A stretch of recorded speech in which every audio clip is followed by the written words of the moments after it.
Hello. So this series goes to Game 3. This is Season 27 of Heroes Lounge, Round 1, Game 3. And both teams are up on one game, and we're going to Infernal Shrines with the map pick by Bobby Kotick Fan Club. So I'm not sure what the drafts will be, but from what we've seen so far, I don't think either of this team wants to shy away from a fight.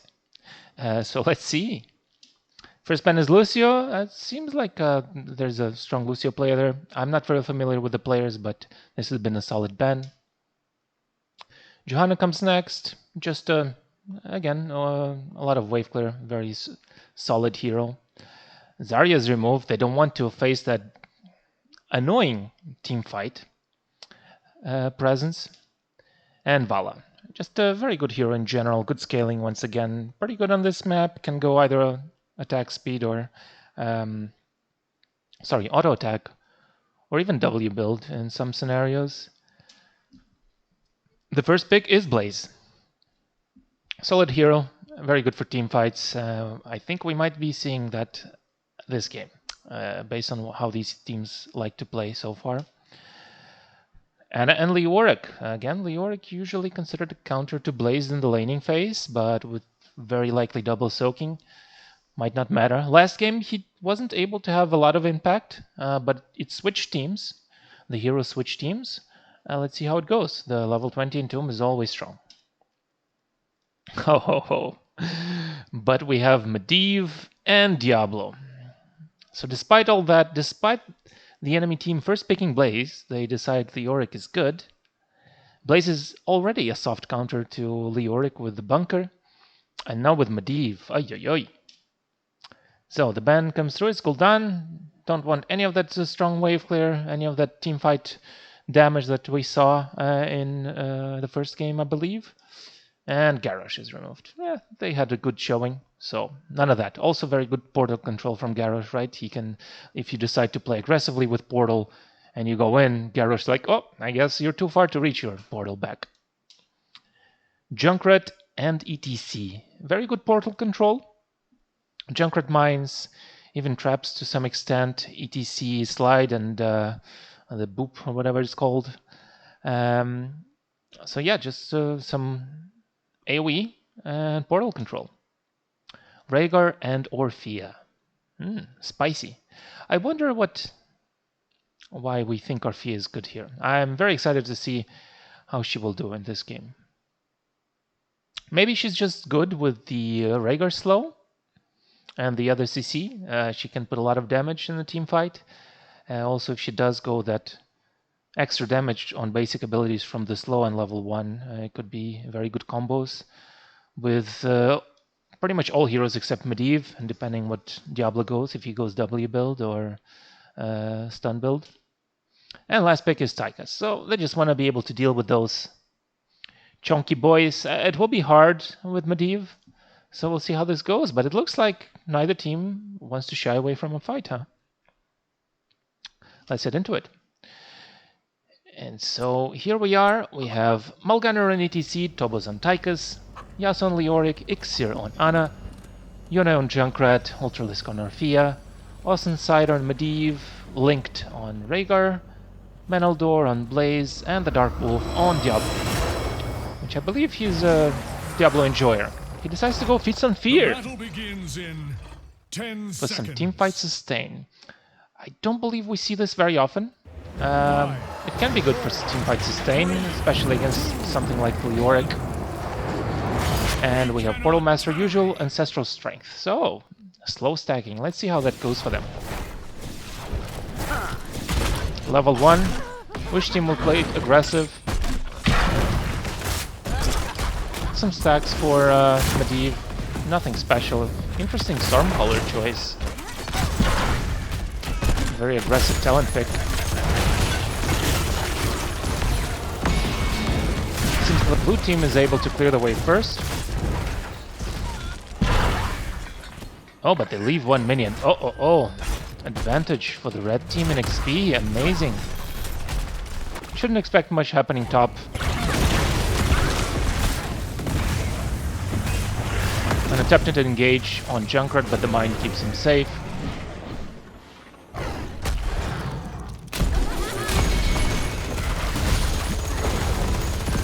Five-man wave clear while top gets some priority top. That's fine, all good. Both teams start the camp. This way, left team should have their camp faster, but they need to clear bottom. Both teams playing for vision control. Can't really... Yes, the left team does finish it faster. And the red team starts the bottom camp, even though they were slower on the other. Diablo's putting to sleeps. Ah, the spike does not connect. Now Diablo goes into a very nice blaze stun, as they have a rotational advantage. Oh, Medivh goes deep! Will he able to get anything? No, it's not quite enough. The healing is there. In the meantime, Junkrat clear middle, and this Impaler camp starts doing some structure damage. But once the minions are there, they will tank it, and Blaze has no need to stay there because he needs to defend top. So let's see how much damage the top team gets on top against the bottom team on bottom. So almost in the tower. But it seems like it's a 3-1-1 split right now, so the red team will not be able to use this Impaler camp to put pressure on the wall. They're playing it slow. Diablo is a hero that scales well. So he can't play too aggressive early on, and it does look like he goes into the Q build. So looking for those quick kills. Might be difficult into Junkrat, but we'll see. Oh, nice stun there. And the Medivh follow-ups and the slows from the Ravens.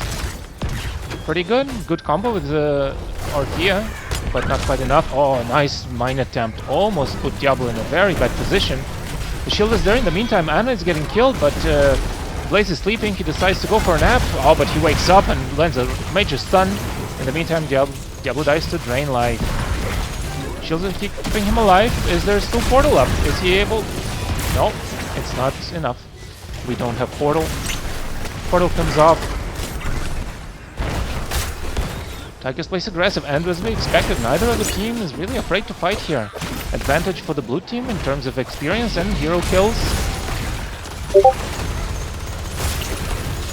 And they begin to take control of the shrines. Leoric did go into Kneel Peasants in order to control the shrines better. But the enemy team does not want to let him have it for free. Some more stacks from Medivh, doing fairly well. Leoric looking a little spicy there. But Ixir keeping him alive with those heals. Can't miss those. Good zoning by the red team. They're down talents, mind you. And the blue team decides that this is a good chance to fight. And Diablo keeping his charge to get away. In the meantime, Ultra is being focused. Oh, but the shield misses actually. Oh, maybe it was intentional. Who knows? Ultralisk is fairly safe there. Diablo connects. They're fighting talents down still, but with Medivh they think they can take this fight. Oh, so much CC. It looks like Leoric might die again. But, oh no, he gets a kill instead, and the healing from the Q is incredible. It keeps him alive for a little bit longer, but it isn't enough. The blue team does get the Punisher. Surprising that the red team decided to fight that talents down. They felt that they were stronger with Medivh, but they really weren't. Oh, sneaky sleep. He thought he was there. Didn't catch him in vision. Good try. Very huntsman-like awareness. Trying to snipe those. Oh, this might be a dead Orthea. Shields are there though, but the boop. Oh, it's not quite enough. Barely stays alive. Almost gets killed by the last mine there. Not the mine, the extra one-timers. And Junker is really being annoying with this. That portal control is incredible. Another boop. ETC dies. There should be another boop. Oh yes, there is. No, don't you, don't you doubt it. Orthea doing work. The mine is there, but putting him in an awkward position, and Orthea kills him. The slow doing work. Dark Wolf feeling spicy. Oh, but he didn't have the E, did he? He did. Maybe he didn't. Anyway, Tychus gets out scot-free. Bobby Kotick fan club take lead in structures and experience. Full shield build Rhaegar. Very aggressive. I think that Totem doesn't give them a lot of value. I'm excited to see if he still goes Totem slow in 16. Anyway, in the meantime, team's doing... Ooh, an Entomb Temp level 10. Into Medivh, a little bit aggressive. Not sure... I don't think he had used a portal. I guess he thought he would be out of rotation, has to clear top, so why not just burn an ult, maybe bait the portal or something. As there isn't going to be a fight anymore.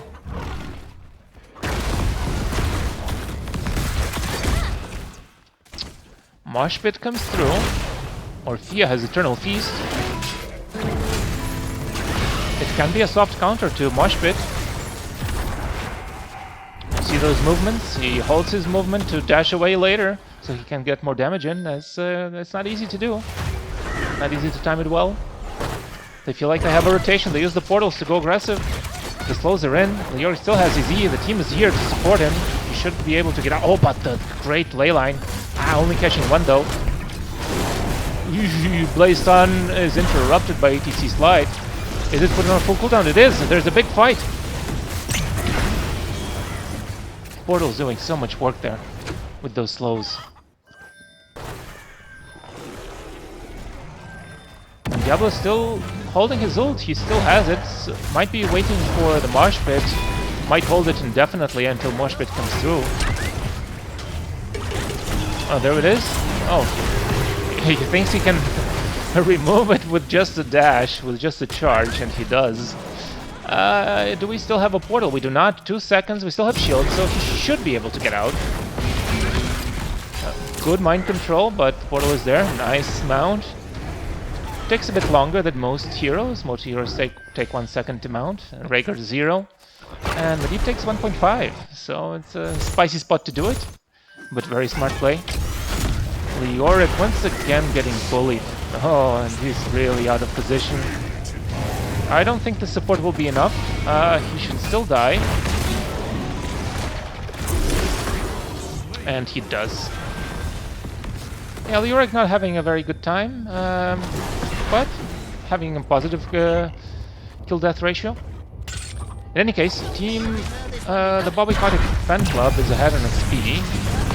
Balance up. Camps are traded. Should not be much. The top fort is almost dead.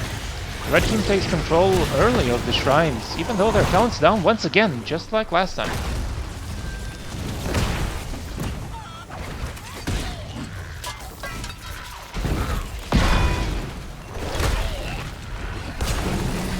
Seems like the blue team is starting to get in position, but they haven't really engaged yet. In the meantime, we are getting bullied. Good ley line, getting Ana. She might die here, but no, there's a good zone in here by ETC. Tomb comes through. Fight is happening everywhere. Riptire being used. A lot of damage. Just a wave clear, just to put not much damage done in that fight. Control still in favor of the red team. They had an early lead.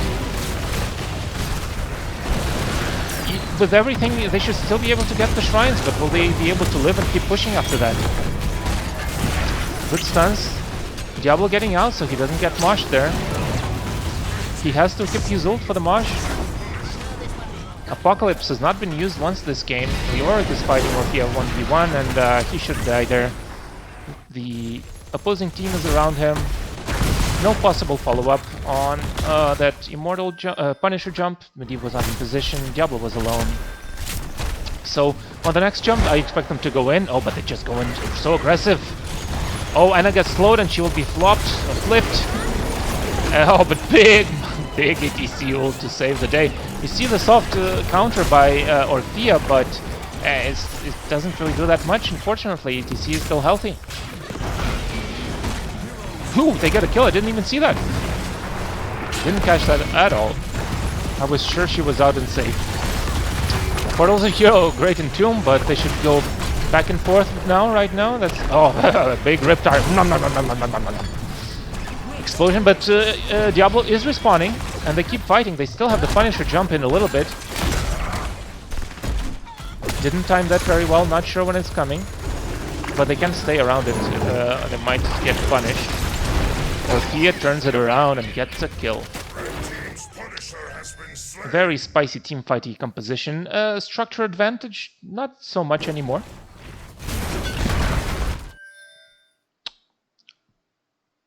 I suppose the blue team is still ahead. A little bit below in experience, just due to kills, I think. Let us see. Until a team fight breaks out. Yeah, passive experience on the blue side, due to that early structure advantage. Mercenaries are low, it's mostly due to hero kills. Anna took an interesting ultimate, trying to keep that Leoric alive, who's once again is being bullied, but on the other side of the team. It seems like Leoric is just here for that amazing trait value. Look at him go. Oh my god. So many seconds shaved off of that death timer. Incredible. Look at him go. Amazing value. Anyway, let's not get distracted. There is a fight happening mid, or a push for middle fort. Junkrat decides to stay here because he thinks Leoric will be up and he uses a mine to bully him, but with Rafia and the rest of the team joining, never mind, I guess they still might kill Leoric. Oh, they will, won't they? They do. Amazing trade value. They did pull the team away from their fort, and they keep it, so probably a worthy trade. Big stun, the stun reset. Anna is in trouble, she can't save herself. TC is getting out, the portal will come through, and it's looking really bad for the Bobby Kotick fan club right now. It's looking terrible, honestly. I wonder how much damage they'll be able to do off of this team fight. 3 death timers, realistically, 20-30ish seconds, so they just face tank the fort, as they should. And I wonder what else they will get. Will they get the middle fort? Will they get the camp and get the wall? They have enough time to do either. Will they just take the camp, leave it, and go for middle?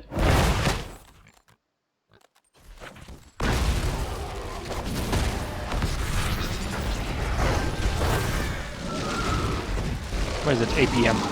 Diablo, clicking out of his mind. So they do take the camp, create a distraction, and start hitting fort. Now, would it not have been better to just get this fort instead? Or can they get both? With the totem there to tank, they can get both.